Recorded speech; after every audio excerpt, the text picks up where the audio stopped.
Welcome to binary Bros. आज हम बात करने वाले हैं what is string constant pool. तो स्ट्रिंग कांस्टेंट पूल क्या है? स्ट्रिंग कांस्टेंट पूल एक तरीके से मेमोरी एरिया है जावा के अंदर, जो कि मेथड एरिया के अंदर था 1.6 वर्जन से पहले। जावा 1.6 वर्जन से पहले जो भी वर्जन है वो पहले मेथड एरिया के अंदर हुआ करता है स्ट्रिंग कांस्टेंट पूल।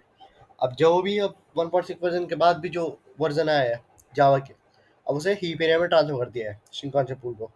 अब ये ऐसी क्या दिक्कत आई जो मेथड एरिया से हटा दिया गया? मेथड एरिया में इसका जो साइज था वो घटा बढ़ा नहीं सकते थे, मतलब वो एक तरीके से कांस्टेंट रहता था। अब हमें उस हीप एरिया में क्या फ़ायदा हुआ? हीप एरिया में हमने जब उसे डाला, जब नए वर्जन में हीप एरिया जब उसे डाला गया तो वो उसका साइज फ्लेक्सिबल हो गया, मतलब घट बढ़ सकता है। तो ये दिक्कत उसमें सॉल्व हो गई। और अब तुम्हें एक एग्जांपल के थ्रू मैं पूरा स्ट्रिंग का पूरा सीन समझा देता हूँ। तो यहाँ पर हमने ये मेन, तुम्हें पता है कि मेन मेथड से एग्जीक्यूशन स्टार्ट होता है किसी प्रोग्राम का। तो पहले यहाँ घुसेगा ये। यहाँ हमने दो स्ट्रिंग बनाई है, str1 str2। हेलो और हेलो पास कर दिया है। सेम स्पेलिंग सब कुछ सेम है हेलो नाम की, और हमने ये पास कर दिया। तो जब भी हम पहले हमने str1 गया, str1 इसने यहाँ एग्जीक्यूशन स्टार्ट हुआ, मेन के अंदर गया str1, इसने बनाया हेलो और पास कर दिया। तो ये गया अपना स्ट्रिंग कॉन्स्टेंट पूल के अंदर। तो मैं दिखा देता हूँ स्ट्रिंग कॉन्स्टेंट पूल। ये रहा, और हीप ये रहा, ये हीप एरिया, ये स्ट्रिंग कांस्टेंट पूल है। अब जब हमने str1 बनाया और हेलो पास किया तो वो जाएगा स्ट्रिंग कांस्टेंट पूल के अंदर, इसके अंदर जाएगा और इसके अंदर जाके स्टोर हो जाएगा। और अब हम str2 बनाया इसमें और फिर हेलो डाल दिया, तो यहाँ पर एक और ऑब्जेक्ट नहीं क्रिएट होगा स्ट्रिंग कांस्टेंट पूल के अंदर। दो नहीं बनेंगे, एक पुराना एक str1 का, एक str2 का। अब तुम बोलोगे str1 का क्या होगा जब str2 एक ही ऑब्जेक्ट बनेगा? तो str1 का वो रेफरेंस वेरिएबल हटा देगा, रेफरेंस हटा देगा। अब str2 ही पुराने वाले को हेलो को रेफर करना स्टार्ट कर देगा और str1 हट जाएगा वहाँ से। तो एक ऑब्जेक्ट हुआ बना, वही रीयूज हो गया। तो ये फायदा है यहाँ पर सीधा लिटर पास करने का। तो ये अपना मेमोरी बचाता है। अब तो मैं दिखाया था str3 का केस। अब str3 है, यह हमने डिक्लेयर किया है स्ट्रिंग str3 नई स्ट्रिंग न्यू कीवर्ड के हेल्प से। अब यहाँ पर क्या हिसाब है?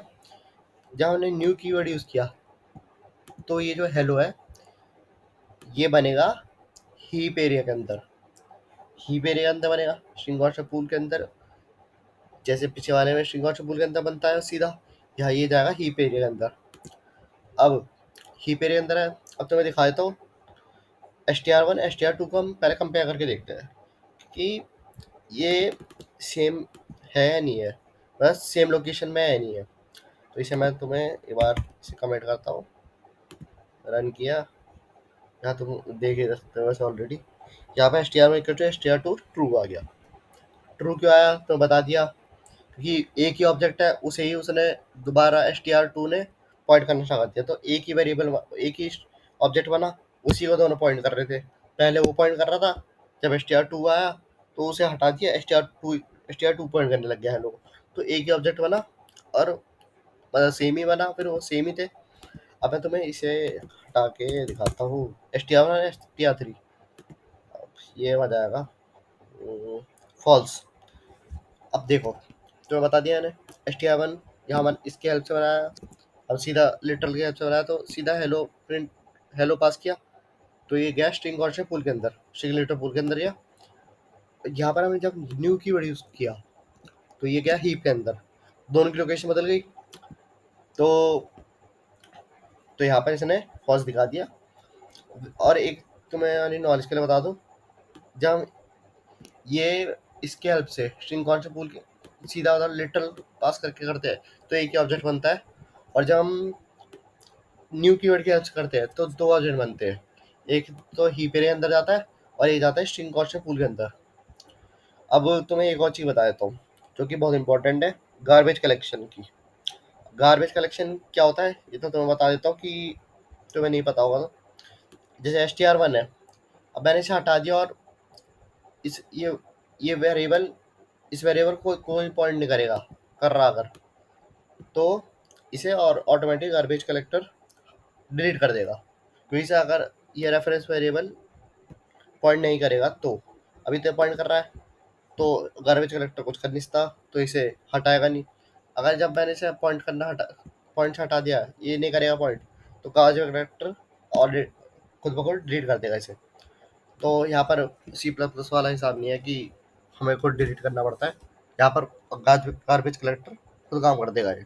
तो ये बेनिफिट भी है एक तरीके से, तो हमें हैंडल करने की जरूरत नहीं पड़ती।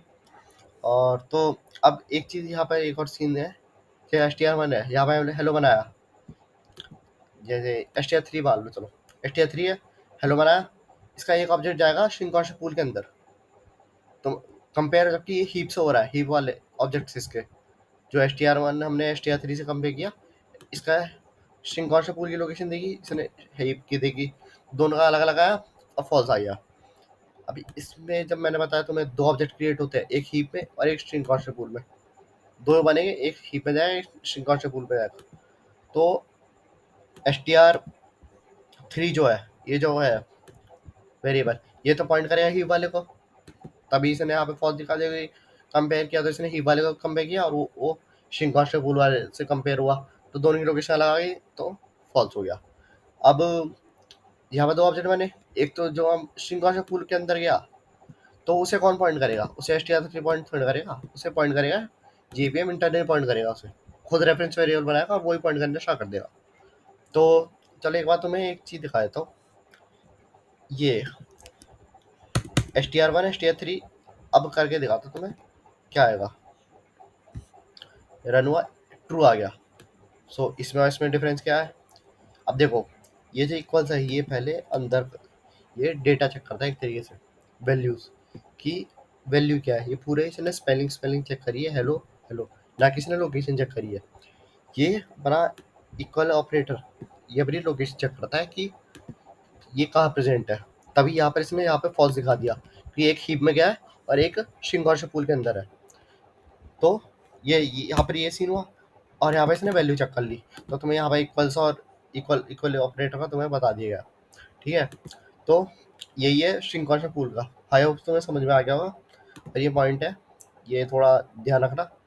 तीनों पॉइंट बता दिए, गार्बेज कलेक्शन का, जेवीएम इंटरनली पॉइंट करता है और खुद क्रिएट करता है रेफरेंस वेरिएबल, और एक string concept pool is a special memory representing heap area which used to store string literal.